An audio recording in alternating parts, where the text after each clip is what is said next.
Okay, now we are at our Q&A section. So Charles has a question.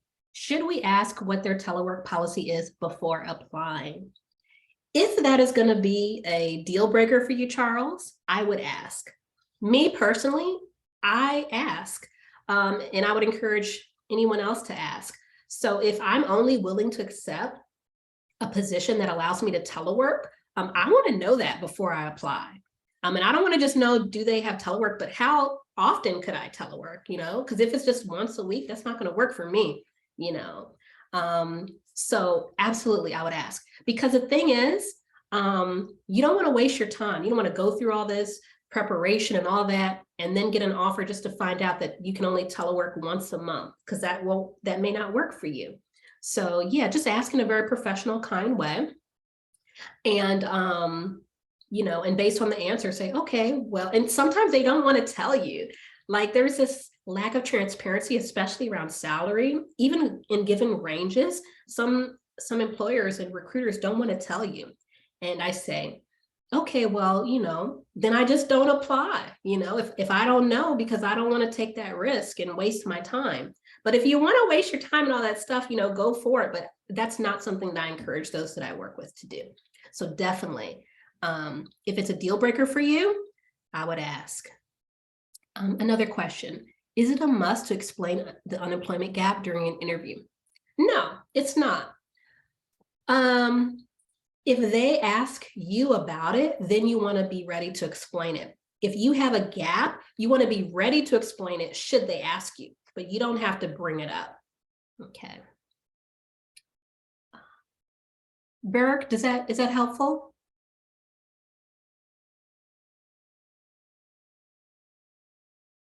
Okay. Charles says if they... Yes, thank you. Thank you, Ronnie. You're so welcome. Okay. Do you have an employment gap? Yes, I do have an unemployment gap. Okay, can you tell me? That's why I asked you the question. Say that again? I have an unemployment gap. So that's why I asked you the question. What were you doing during that gap? How did that gap happen? Because most of my work experience is individual contractor, individual contract agreement. After the end of the agreement, there may be some gap of unemployment. So that was a difficult thing for me to explain it on interview. Yeah. So I've worked with a number of independent contractors who their work is based on contract work. And one of the best recommendations that I have for them that I'll also share with you is an independent contractor. That means they're working for themselves. And so if you establish your own business, like this is my business, I work for myself. So even when you have a gap in terms of having a client, that doesn't mean that you don't have a job, because you still work for yourself in your business. Does that make sense? Yeah. Thank you. So you may want to, you don't even need to create a formal LLC. As a sole proprietor, you could just, create your business name, work for yourself. And even if you don't have a client at the time, it doesn't mean that you're unemployed, because you're still working for yourself. That's one way to fill in those gaps for the future. Another way is have some volunteer opportunities, still be doing something productive that relates hopefully to what you're doing, so that you could show that you were doing other things during the gap. Another thing is just be transparent about it. Say, yeah, I'm an independent contractor and the contract ended. And so I was looking for another contract during that time. And just say that. And most people understand that that's the way that independent contractor work goes. Okay, thank you, Ronnie. You're welcome. Okay, thank you. Sure. Charles says, if they ask if they can contact your current supervisor and we're not comfortable with that, can we say no? Yeah, so I've been in this situation before, Charles. I've been in this situation before where I was not comfortable with that. One time I wasn't comfortable because I just didn't want that supervisor to know that I was looking, but it wasn't that I think they were going to say anything bad. I just wanted to keep it kind of private in my job search. The other time was I didn't have a good relationship with my supervisor. That was the main reason why I wanted to leave. And so I didn't want, them to talk to them.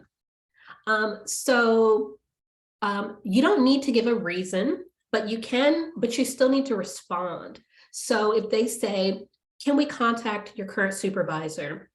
Say, actually, not at this, actually, no, not at this time. However, I can give you another job reference that you can contact and see if that's sufficient. In many cases, it will be. They'll say, oh, okay, that's fine. And in some cases, they may say, nope, we only want to talk to a supervisor, and that's it. And in that case, you may just have to let that opportunity go. Okay. Thanks, Ebony. That helps. Sure. Mm-hmm. And I just sneezed, and now I have to blow my nose, so pardon me.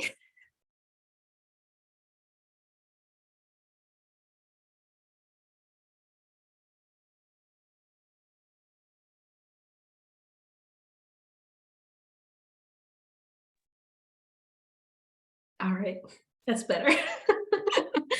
All right, see, looking at the chat.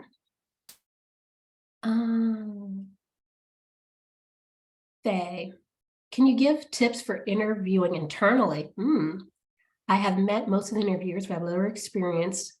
Okay, I have met most of the interviewers, but have little experience working with them directly. Have been in the company for 4 years. Yeah, so advice about interviewing internally. And I've done this, and my clients have interviewed internally as well. A lot of it is the same. A lot of it is the same. You still want to come prepared. You still want to come with your questions. However, what I have found is that the questions they ask you tend to be different because they already know you. So just be prepared for some questions that are a little different. And then the other thing is I have seen where people who are interviewing internally get more comfortable in a not a good way when they're interviewing. So you still want to be professional. You still want to, you don't want to small talk too much and, look like there's favoritism or whatever. So just be careful of that. Okay. The other thing with interviewing internally is to just leverage your network, so if you have colleagues who are in the office you want to interview, making sure that you're talking to them and learning more about the job, learning more about what's expected, things that could help you, things like that, to a certain extent. So I would just leverage that. And then also when you're interviewing for jobs internally, oftentimes they may not ask for a reference because you work there already. And that's another good thing. Does that help, Sabrina?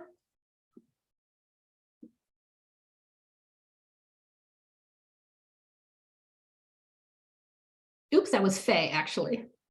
Faye, I hope that was helpful. And you asked about creating presentations for virtual interviews.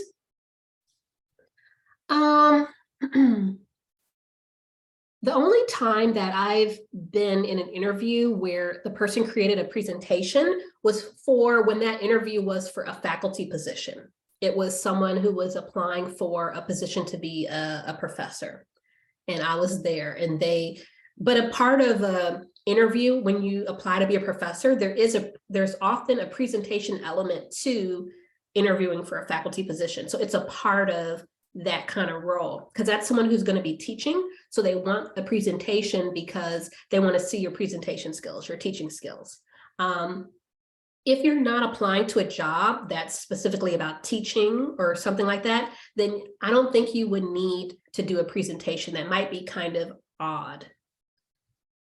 So Faye, is this for a position that's like dealing with teaching?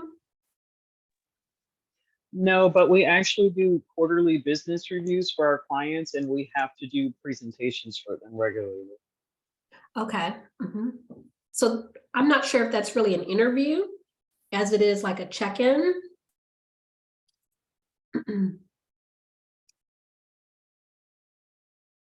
Okay. Let's see here.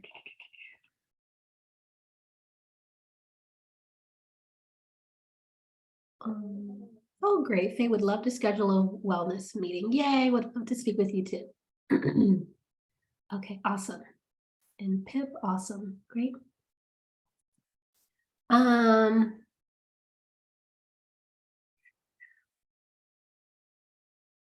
Okay, I see your career skeleton, Pip. Okay.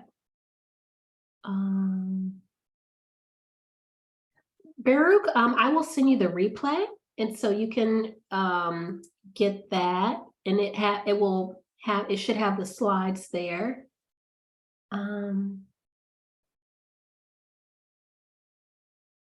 Okay, good. All right, I think that's all the questions. All right, well, feel free to ask any questions verbally as well. Any questions you want to just ask?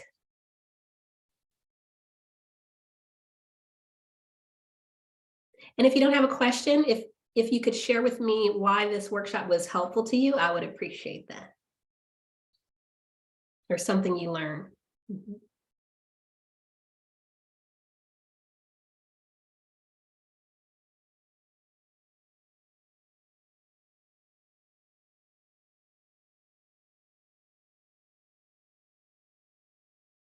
I have a super quick question for you. Yeah, sure. Yeah, if we're, so say that well, my first interview that I have on Tuesday is a phone interview. But I'm assuming that being the job is in person, they will probably do a second round if I move forward, you know. I don't think the phone interview will be the whole process. Anyway, so say I get offered a second interview, and say hypothetically that there's 3 people I'll be meeting with. I'm happy to create the portfolio, and if we can schedule that wellness visit, I'll ask you more questions about the portfolio. But does it matter what kind of paper you put it on? Does it have to be like the really fancy resume paper? Good question. What I've done is for the cover letter and resume, I've used the fancy resume paper. And then for the rest of it, it could be the regular like printer, paper. At the end of the day, it doesn't matter so much. What matters most is just actually having the abbreviated career portfolio in the first place. But if you can make it look nice, it's helpful, but it's not, for example, like I bought a box of fancy resume paper and it lasted me like 2 years because it was like a lot in there, and so you just use it over and over again. But yeah, I would say that having at least the cover letter and resume to be the fancy paper is really helpful, but then the rest doesn't have to be. But if you're going to buy a whole box, then go ahead and use all the nice fancy paper. Mm-hmm. Thank you. And I'm excited for your interview. That's awesome. Thank you. I'm so excited too. It's such a good job. Like, when we talk, I'll show you the job description, and like it lines up so perfectly with all the stuff that you put in my cover letter. Like it's really amazing. Yeah. So, but I have about like 12 questions, so I'll save them. All right. Well, I'll see you at that wellness visit. Yay. Awesome. All right, Christy. You said you learned how to make a better impression. Awesome. Say super helpful. 3 pages of notes. Awesome. I just needed interview tips. I want you to have that position too, Faye. I hope that works for you.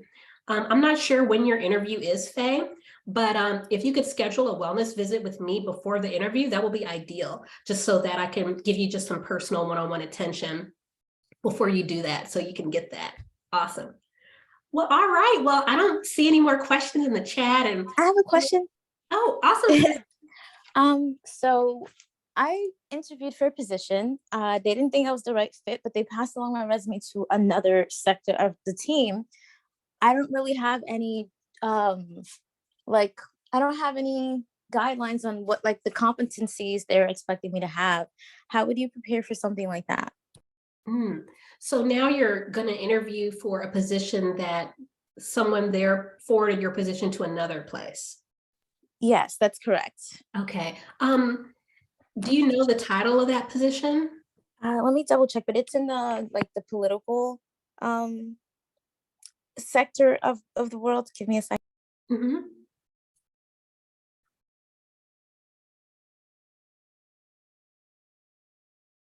So the second company, basically the company that was forwarded my email initially offered me a scheduling position, but I told them I was looking for something with more responsibility. So they asked me to come in to discuss things further, but I don't know how to prepare for something like that because I don't know what I'm looking for. Something more.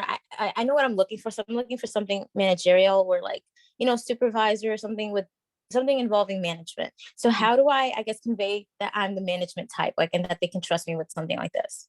Mm-hmm. What I'm hearing from you is that there may be a gap between what you want and what your resume says you want. So your resume, Okay, that's good. That's good. yeah, because I hear you very clearly saying you're the management type, you want management, but when an employer is looking at your resume, they're not seeing what you see.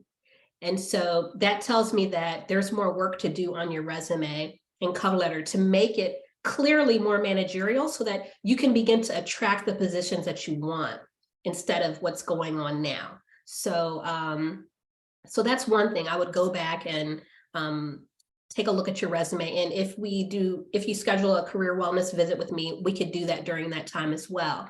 So that's one thing. The second thing is just ask. So it's so awesome that they think that they forwarded your resume to someone else in another area. That's awesome. That shows that they actually like you as a person and that you may be a good fit for the organization. So that's really good news. Because of that, I think you're in a good position just to ask in a very professional, nice way, say, I'm really looking forward to meeting with you all to talk more about this position. Just to help me prepare, would you mind to share with me a link to the job description or to, ask for that? And they will say, oh, okay, sure. And they will send you that or send you the link or what the job description is, because they're talking to you about the position because there's a vacancy. And usually when there's a vacancy, there is a position vacancy announcement or something that's out there too. So it's just a matter of finding it.